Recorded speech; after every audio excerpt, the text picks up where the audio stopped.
Meanwhile, Maguindanao and Cotabato City Representative Bai Sandra Sema has defended the opt-in provision retained in the proposed basic law of the Bangsamoro Autonomous Region approved in the committee level last Wednesday. Under such provision, geographic areas outside the territorial jurisdiction of the Bangsamoro Autonomous Region, but which are contiguous to any of its component units, may opt to be part of the Bangsamoro entity. Sema stressed that areas who do not want to join should not be worried because there are processes. Sema also lamented that these fears in the establishment of the Bangsamoro are unfounded and simply come from prejudice against Muslim Filipinos. Meanwhile, the passage of the Bangsamoro Basic Law is seen to boost economic development in Mindanao. Freddie Abando reports.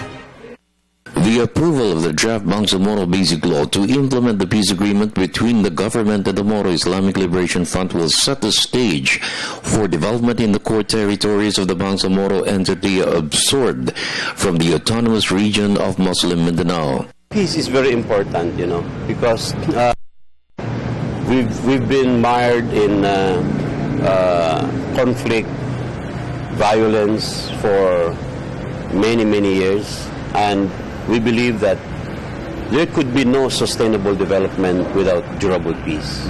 So we have to clinch this peace first in order that we will be able to sustain the development that we foresee for our people. Even before the approval of the draft law in Congress, consultations to draft a Bangsamoro development plan has been initiated MILF through its development agency in partnership with the government and its official development partners to develop an overall strategy of development to cover a 6-year period. From the transition of the autonomous region of Muslim Mindanao to the Bangsamoro, the BDA Sustainable Human Development and Peace Building Framework will cover 7 areas: economy, social, environment and natural resources, politics, security, culture and identity, and cross-cutting themes of gender and development. This is very important, as the President have said before, and the MILF also agrees that the ERMM is a failed experiment. And so, with this transition period, we aim to at least demonstrate what we can do to our people.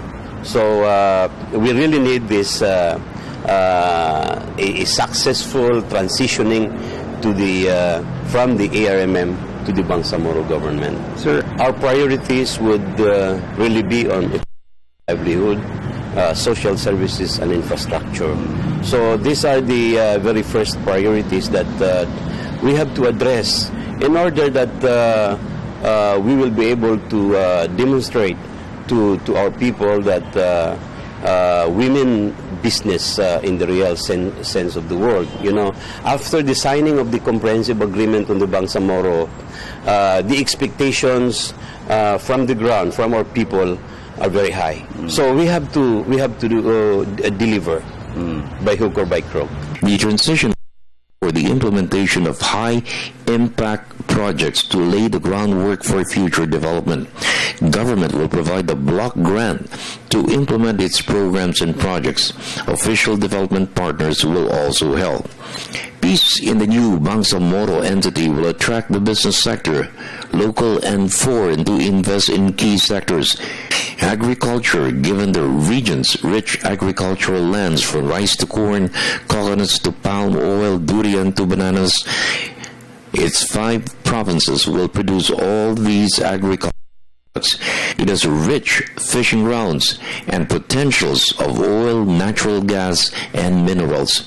Dr. Dibatuan of the Bangsamoro Development Agency bared an initial $300 million to be invested in the Bangsamoro once the peace agreement is fully implemented. It is very important, the block grant is very important because, especially in the context of a region that has been marred in decades of conflict, you have to catch up. And according to our plan, it will take several decades before we will be able to catch up because of the conflict and underdevelopment that took place throughout this more or less 4 decades of conflict. So really, although we understand that some sectors of the Filipino society is questioning why the government is bent on investing a very big amount, this is really needed because we will not be able to catch up without this. The Commission on Education and the Department of Labor see great promise for education to be given top priority for the people in the Bangsamoro to enhance opportunities for employment to reduce poverty, which is one of the major root causes of the rebellion. When you talk of investments, industries being set up, factories and companies being set up, infrastructure being set up, ang bottom line is there will be jobs.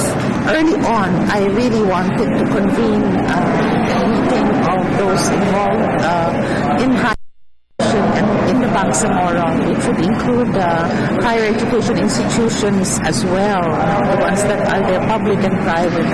That's very important. In order for the Bangsamoro law to achieve what it is there for, to help overcome all the years of injustice and disadvantage. For the People's Television Network, this is Freddie Abando reporting.